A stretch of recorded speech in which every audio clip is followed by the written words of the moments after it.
now I'm referring to critical race theory and concepts like intersectionality and maybe even standpoint epistemology. Like the do you think there is anything at all redeeming about these frameworks, that that they've illuminated perhaps things that we didn't see before, or do you think they're absolutely total rubbish, and can have nothing positive to yield to us? Oh, no, no. The critical race theory, I remember first encountering it about 25 years ago and thinking, huh, that's neat. Like it's mind expanding, this particular very leftist view of everything as being based on power relations with a real gimlet eye upon pretty much everything that's ever gone on between human beings since the dawn of modernity. I thought, yeah, I get that. That's one view that should be at the table. The problem with critical race theory is when people, partly because critical race theory is emotionally gratifying and frankly a little bit easy, because of that, some people decide that it should be the foundation of all intellectual and moral engagement. So you get Anti-Racist Academy, where all of literature is seen through those eyes. Now we're being taught that music theory has to be seen through those eyes, not to mention physics. These are people who genuinely believe with shining eyes and open hearts that this is progress. They are not mean. Some of them are pretty damn mean, actually, but most of them are not mean. They're not manipulative. They're not seeking power. They think of themselves as speaking truth to power. The elect are not people who are seeking power. They don't feel powerful. But in this case, I frankly think they're wrong. And that's the rather simplistic way of looking at how intellectual history goes. But I don't think that they're making a valid case when they imply that critical race theory should be the way we view everything. I'm not sure what they really want to replace what we used to call intellectual life and artistic life with, or it would just be very, very narrow. I remember seeing somebody applying this quarter century ago, applying critical race theory to My Fair Lady.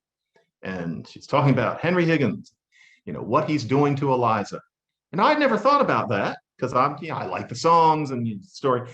And I thought, actually, if you think of it that way, that she doesn't talk as much as him, etc., the whole thing smells like, yeah, okay, yeah. But then on the other hand, what I don't get is if you're going to take that and pretend that the music isn't beautiful, that there isn't anything funny about the script, that Shaw wasn't brilliant at putting a story together and in commenting about society. The idea that I'm just picking My Fair Lady at random. My Fair Lady is utterly dismissible, and instead we're going to cherish something that somebody from Nigeria writes under the strictures of critical race theory.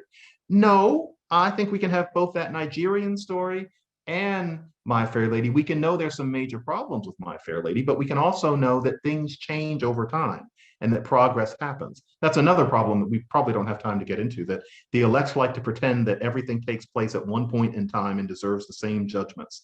Thomas Jefferson is a bad man, as if he was living 2 weeks ago. And so, yeah, my critical race theory, I say, the idea is not to chase the elect out of the room. I don't think so. I want them to just sit back down. All of us were sitting together 10 years ago.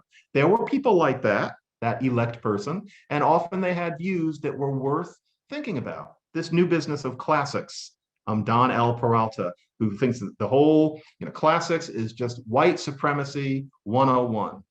I doubt it, but it's an interesting point. I would want him at the table. Classics does need to be rethought in many ways, and a lot of people who do classics have agreed with that for 30, 40 years, sure.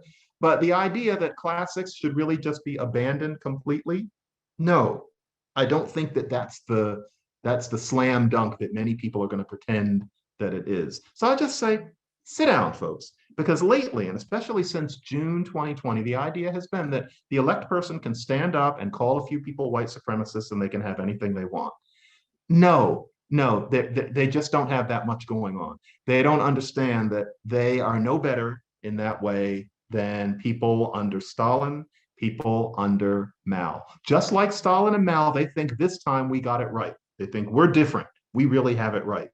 No, they don't. And in their case, it's pretty transparent. Much too narrow, much too punitive, much too unplanned. So we just need to be brave.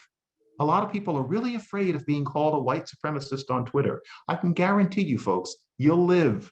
More people need to stand up, because the only reason that this stuff is getting so influential, it's a climate of fear. It's not that society is gradually coalescing upon a sense of what's wise. That's how things are supposed to happen. And it happens slowly and it happens with argument. What's going on here is that there are people who are carrying knouts. There are people who have these baseball bats. And what they do is they say, you're a white supremacist. And everybody backs up and says, okay, we'll just do what you want. Is that the way we're supposed to be running things here? I thought this was a post-Enlightenment society and post-Enlightenment.